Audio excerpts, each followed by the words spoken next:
my take tonight, I have a letter to the President. And I will go straight to it because the matter at hand is quite pressing, but it's also pretty straightforward. Dear Mr. President, there is a matter, an important one, requiring your response and attention. Now, I know that you came back from your extensive state visit in the U.S. to a rather full plate. You came back to a packed schedule of hosting your guests from the South and planning your tour of duty in Kirinyaga, where you presided over your last Mashujaa Day celebrations as President of the Republic of Kenya.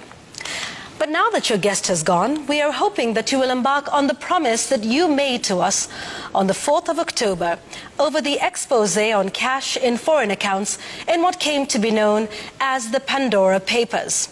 On that date, you said, and I quote, "These reports will go a long way in enhancing the financial transparency and openness that we require in Kenya and around the globe. I will respond comprehensively on my return from the state visit to the Americas," end quote. Now, I'm sure you made this pledge because you recognize just how important the matter of the Pandora Papers really is. Important to the fight against corruption. Important to the principle of transparency and accountability. Important for political hygiene. Whilst you, Mr. President, have not been specifically named, something you have pointed to, you promised us a response. In fact, I could go further and say you owe us one. And not just because you promised it, but also because your name has been dragged into this by virtue of family association. Now, of course, the question of offshore accounts are fundamentally not illegal. But, Mr. President, the questions being raised on this matter are not necessarily legal ones. They are moral questions. And they touch on the highest standards placed on our leaders, on you, and the legitimate expectations from the citizens. So as you prepare your comprehensive response, here are some questions I hope you can respond to. The Pandora Papers and the offshore accounts, whilst legal in some democracies, raise some moral questions.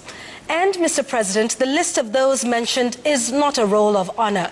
From mobsters like Rafael Amato to Jolo, a known fugitive financier, among others. So what are your thoughts around this? That those closely linked to you chose to invest and save so heavily outside the country, is this truly a statement of your confidence and that of your family in the Kenyan economy itself? Why the choice in investing in trusts abroad and not in Kenya?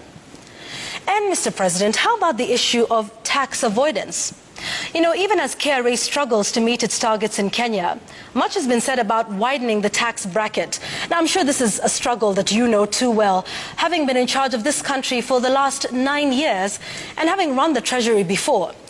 Are you not worried that this will send the wrong signal to Kenyans who faithfully pay their taxes right here at home?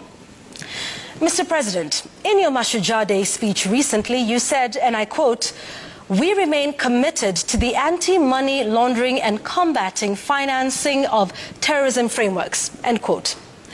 Now, we know that offshore accounts have long been used to promote corruption and stash proceeds from such dealings and other forms of financial crime. So would the comprehensive statement you promised also include something about the sources of this money that Kenyans have spoken so much about these past few weeks?